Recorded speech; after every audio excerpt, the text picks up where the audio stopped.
आचार्य शंकर सांस्कृतिक एकता न्यास ने आदि शंकराचार्य के अद्वैत वेदांत दर्शन के लोकव्यापीकरण की विस्तृत योजना को जग जाहिर किया है। मालवा के उज्जैन में श्री महाकाल लोक के लोकार्पण के बाद अब राज्य शासन का ध्यान निमाड़ के ओमकारेश्वर तीर्थ पर केंद्रित हो गया है। केंद्र, राज्य, CSR फंड और साधु संतों के सहयोग से लगभग 2200 करोड़ रुपए यहां विभिन्न योजनाओं पर खर्च किए जाएंगे। शासन की योजना है कि उज्जैन, इंदौर, ओमकारेश्वर और महेश्वर सर्किट पर्यटन का महत्वपूर्ण केंद्र बने। विश्व भर में पुराने भारत की एक नई झलक होगा ओमकारेश्वर का एकात्म धाम। लगभग 2200 करोड़ की लागत से 125 हेक्टेयर क्षेत्र में स्थापित होगा एकात्म धाम। पहले चरण में सितंबर 2023 तक आदि शंकराचार्य की प्रतिमा स्थापित होगी। दूसरे चरण में अगस्त 2024 तक अंतर्राष्ट्रीय अद्वैत संस्थान की स्थापना होगी। 36 हेक्टेयर इलाके में हरियाली बढ़ाने के लिए अद्वैत वन विकसित करेंगे। नौका विहार के माध्यम से श्रद्धालुओं को अद्वैत परंपरा का परिचय कराएंगे। अद्वैत वेदांत संस्थान और आचार्य शंकर प्रतिमा स्थल को जोड़ेगा हैंगिंग ब्रिज। न्यास के आवासीय आचार्य स्वामी वेदत्वानंद ने विस्तृत प्रेजेंटेशन के माध्यम से state press club, Madhya Pradesh के मीडिया दल से ओमकारेश्वर में बनने वाली एकात्म धाम की विस्तृत योजना साझा की। अभी तक प्रधानमंत्री, मुख्यमंत्री, संस्कृति मंत्री और न्यास से जुड़े वरिष्ठ जनों को इस योजना से अवगत कराया गया था।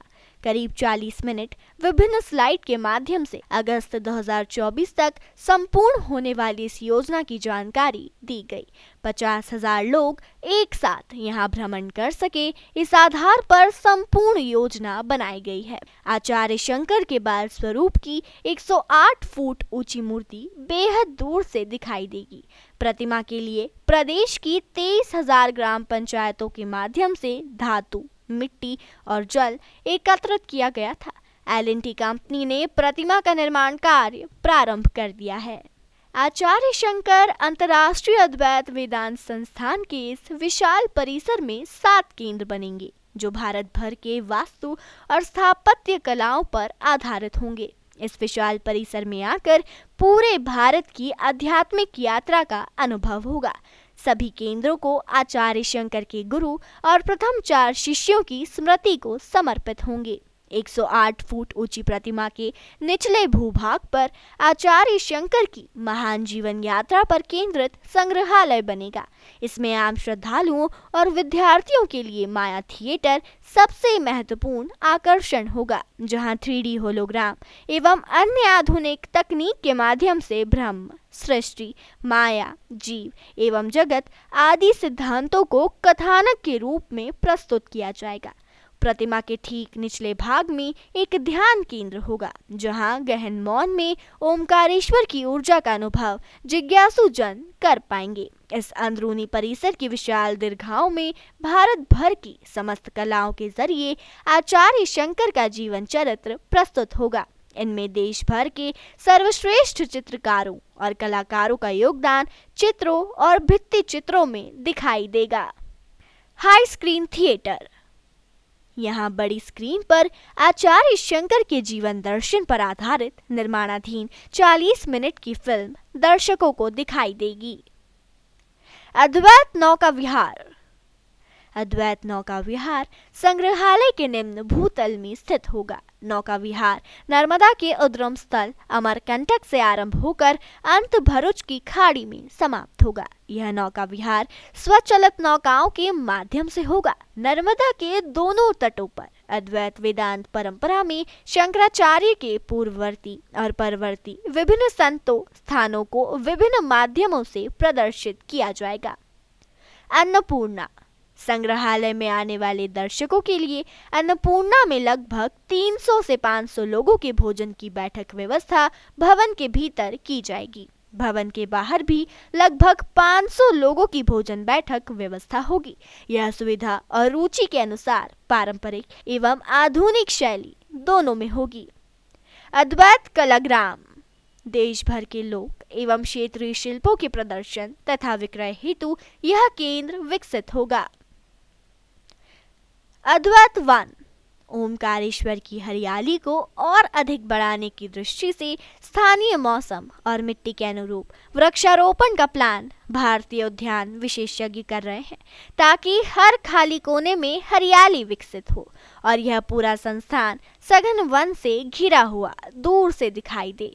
सपरिवार आने वाले सामान्य पर्यटकों के लिए भी इस एकात्म धाम में भारत का परिचय देने के लिए बहुत कुछ होगा। हैंगिंग ब्रिज ओमकारेश्वर में इस संपूर्ण योजना का क्रियान्वयन नर्मदा के दोनों तरफ हो रहा है। अन्नपूर्णा आश्रम के ऊपर गौधड़पुरा इलाके NVDA गेस्ट हाउस में अंतर्राष्ट्रीय अद्वैत वेदांत संस्थान स्थापित होगा और नदी के पार मानधाता पर्वत पर आचार्य शंकर की प्रतिमा स्थापित होगी। श्रद्धालुओं के आवागमन के लिए दोनों पहाड़ियों के बीच तीसरा ब्रिज स्थापित किया जाएगा। अभी नर्मदा नदी के घाटों को ऊपर से जोड़ने वाला पुराना एवं नया हैंगिंग ब्रिज है।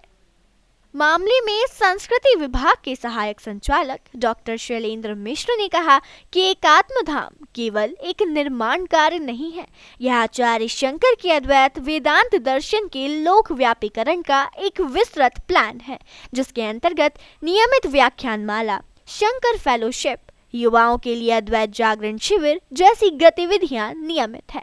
अद्वैत क्लब के लिए अद्वैत जागरण शिविर में सहभागिता करने वाले शिविरार्थियों एवं हर जिले से 10-10 सदस्यों के चयन की प्रक्रिया जारी है। मुख्यमंत्री शिवराज सिंह चौहान समय समय पर समस्त योजनाओं एवं विकास कार्यों की समीक्षा कर रहे हैं। वहीं आचार्य शंकर सांस्कृतिक एकता न्यास के आवासीय आचार्य स्वामी वेदत्वानंद ने कहा कि ओमकारेश्वर आचार्य शंकर की ज्ञान स्थली है।